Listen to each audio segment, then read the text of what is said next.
And they elevated Fauci to basically sainthood, and yet we've seen Fauci's been wrong about so many different things, and clearly he wasn't honest with the American people about the origins of COVID. They never, ever were able to verify that it came from that wet market. There was never any evidence that supported it. It has the characteristics of something that had been in the labs. Joining me now is Florida Governor Ron DeSantis, who just signed a bill combating CCP influence in academia. Governor, thank you so much for joining me today. Thanks for coming to Florida. Thanks for having me. We're going to dive right in here. Pushing back on Chinese influence in academia, that seems like a national conservative move that's going to get noticed in a lot of media. Is this you showing a lot of American voters what your priorities are? Well, it's actually something we've had to deal with, unfortunately, in Florida. There was actually a Confucius Institute right here in Miami-Dade County at Miami-Dade College. And so when I became governor, we let the trustees know this is not going to fly. So they eventually got rid of it. But she said, you know what, we shouldn't even be in a position where we're constantly having to play whack-a-mole with our academic institutions regarding influence of the Communist Party of China, because they will try to influence whatever they can. And so here, what we did, no Confucius Institutes, and then all these other things where a Chinese communist, not just that, Cuba, Venezuela, they cannot do contracting with these institutions. And so we've had people in Florida arrested for corporate espionage on behalf of the Chinese Communist Party, and we're addressing that in this legislation as well. So I think it's something that probably is relevant to the national conversation, but really was born out of our experience here in the state of Florida. And on the same subject, we saw a bunch of emails that come out from Dr. Anthony Fauci last week in the Washington Post. They were showing that Dr. Anthony Fauci had said a lot of things in public that maybe he wasn't saying in private. I'd love to hear your take on these emails. What do you make of them? Well, I think to me, the most troubling thing is the way they were really trying to scurry to tamp down any inquiry in the origins of COVID.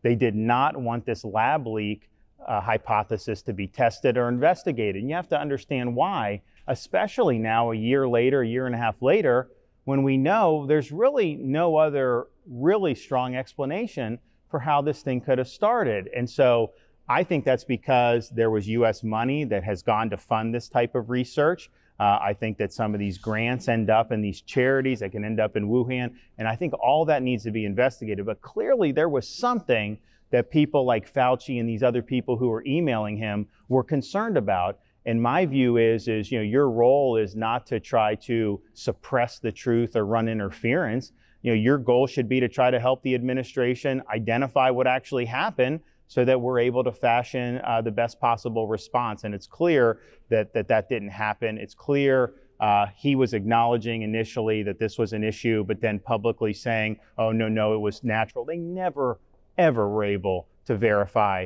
that it came from that wet market. There was never any evidence that supported it. And now you even find scientists who look at the actual makeup of the virus, and a lot of this is above my pay grade, but they say it has the characteristics of something that had been in the lab. So that, I think, is going to be really, really hard for him to overcome. It does require a full-scale investigation. Unfortunately, I don't think people like Nancy Pelosi, Chuck Schumer, and Joe Biden are interested in getting to the truth, unfortunately. Well, you took a very different approach to COVID than Fauci was recommending, and a lot of Democratic lawmakers were recommending. Looking back on it now, in light of these revelations about Fauci and in light of what we know now about the COVID-19 pandemic, would you have done anything differently? Oh, well, look, if I would have known then what I know now, I would have been very much opposed to the 15 days to slow the spread, because the 15 days to slow the spread was basically built on a false premise. The idea that if we just took 15 days to socially distance, we get our hospitals up to capacity, get some more PPE, and prevent hospital overrun, we'd be fine. But that morphed into basically a perpetual lockdown. Obviously, we wouldn't do a perpetual lockdown, but I think the lesson it's taught us is the idea that, like, when they say, the bureaucrats or these health people say, oh, just a week, just give us this. When they ask for an inch, they're taking a mile. And it was never just 15 days. It was basically shutting down the country. And then states like Florida, we had to say, oh, no, we should be open. But it was the default was that everything should just be shut down in perpetuity. I don't know that that was necessarily intent of it from like the political quarters, but certainly these bureaucrats, by going 15 days and then continuing doing what they're doing. The fact is, once we knew our hospital system could take care of the folks, there was never any justification at that point to do any type of lockdowns. And we knew that, within 4 to 6 weeks of everything really hitting the fan. And something that reminds me of how you and Governor Cuomo have often been compared in your response to the pandemic. You're both very high-profile governors, and the media has treated both of you in very different ways. I'd love to hear your take. Why do you think the media treats you so badly and Cuomo so favorably? Well, look, corporate media in this country has just evolved into a sad spectacle. I mean, they're just pushing partisan narratives. If you flip my party affiliation, they would say I was great. That's all it is. They don't like, one, they don't like the fact that I'm a conservative governor. Two, they recognize Florida as an important state, and I think they were concerned about Trump winning Florida. They wanted to damage him. So they have all these different things. But the fact is, people are voting with their feet. People leave these lockdown states to come to Florida. They tried to say Florida was going to be the worst state. In fact, we're less than the national average in per capita COVID mortality, even though we have one of the oldest populations in the United States. But our senior mortality is less than, I think, 40 states per capita. So, we've handled it much better. Obviously, they don't want to admit that. But I'm fine because when you stand for the right things in this climate, you are going to get hit by corporate media. You can't let that deter you from doing the right thing. And so really it validates what I'm doing to have like a 60 Minutes come down here and try to smear me and do some of those things. But I think on the flip side, you just have to ask yourself, okay, if you're going to pick somebody to be your liberal hero, they seem to be picking the wrong people. I mean, to pick Cuomo, obviously the guy's had a lot of problems. And then they elevated Fauci to basically sainthood. And yet we've seen Fauci's been wrong about so many different things. And clearly he wasn't honest with the American people about the origins of COVID. And so if you're going to try to create a hero against your bad guy, if it's Trump or whoever else, at least get it right. It seems like the people that they're picking always end up having a lot of problems.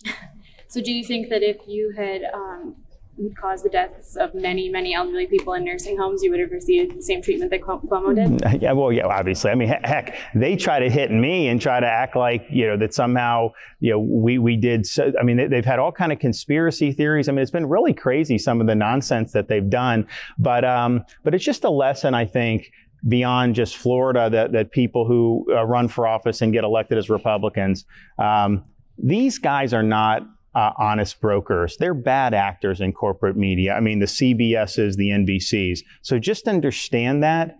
Do not let them deter you from doing the right thing and fight back against them. And when you do that, the people are with you. I mean, when 60 Minutes came and they tried to smear us, we fought back. I had major Democrats coming out saying it was a total lie. And guess what? The public sided with me on that because they had seen we had done a good job getting the vaccines to senior citizens. So understand that. Don't let them set the narrative. Don't accept their false premises and expose them for the partisans that they are. That brings me to the bill that you signed last week banning biological males from women's sports. This is legislation that we started to see pop up around the country, but not every governor is willing to sign legislation against it. What prompted you to sign this legislation?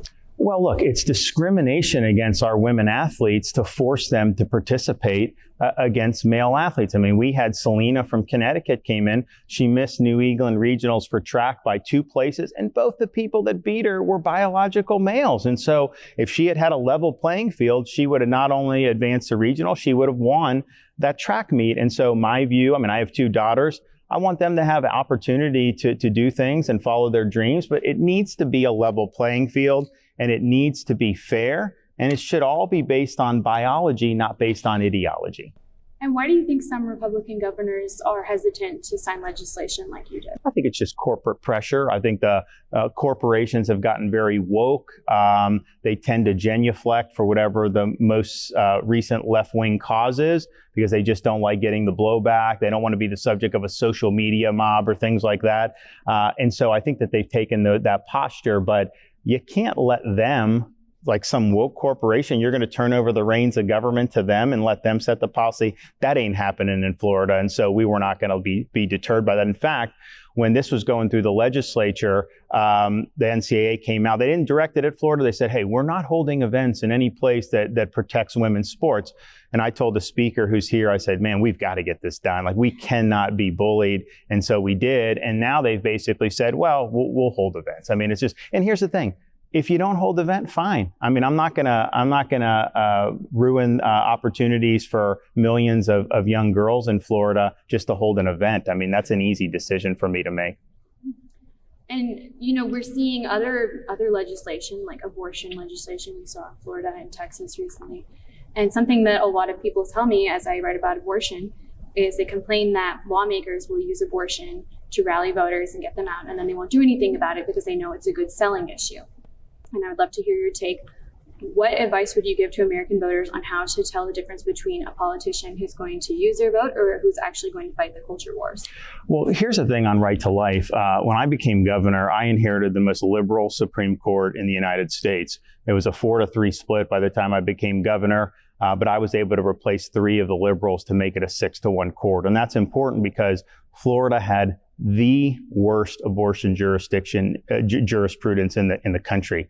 Way worse than even things like Planned Parenthood versus Casey. You couldn't even do parental notification. They would strike down almost anything, even with minors. It was crazy. So we've changed that. Now we've been able to advance pro-life legislation. Now some of this stuff is going to be tested in our state courts, but I think those precedents are going to be reevaluated. And so we have an opportunity to do even more in the years ahead. And so, you know, I think it's something that is a fundamental issue. And I think here's what I tell people in terms of right to life. It's important, obviously, on its own, but the people that aren't supportive of the life cause, they're not people you want to be in a foxhole with on any other political battle as well. They're the first ones that will sell out to the DC establishment when the going gets really, really tough.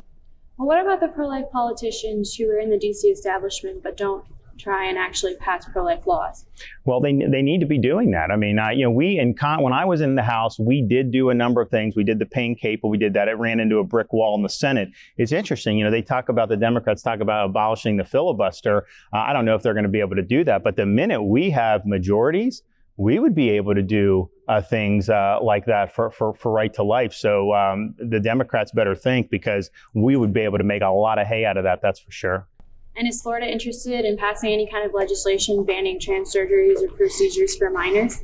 Oh, I'm very much opposed to chemical castration of minors. I mean, I think that's a really, really, I didn't even know that this existed until like a few years ago. So that would be something that I would sign for sure. Well, Governor, thank you so much for joining us today. This was a real pleasure to talk with you, and we really appreciate your time. Yeah, I hope you enjoy South Florida. Thank you. Thanks.